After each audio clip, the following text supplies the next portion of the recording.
আমি এজিপি কেইখন দিওঁ, আমি বিজেপি কেইখন দিওঁ, আমি গণশক্তি কিমান দিম, আমি BPF UPPLক কি দিম কি নিদিম, এইটো আমাৰ কথা। কংগ্ৰেছে ৰাইজৰ দলক কেইখন দিয়ে, জাতীয় পৰিষদক কেইখন দিয়ে, এইটো তেওঁলোকৰ কথা। গতিকে তাত মই কিয় মাত মাতোঁ?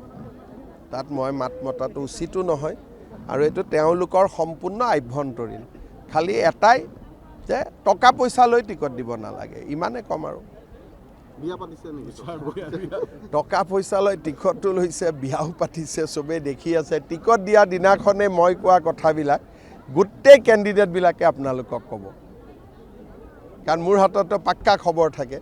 গতিকে মই যিটো আজি কৈছোঁ, টিকট দিয়াৰ দিনাখনেই বেলেগে ক'ব।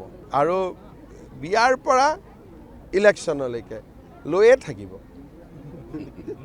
আৰু দিয়াবিলাকে আগৰখিনি মাৰা যায় বুলি আকৌ বেছিকৈ দি দিয়ে।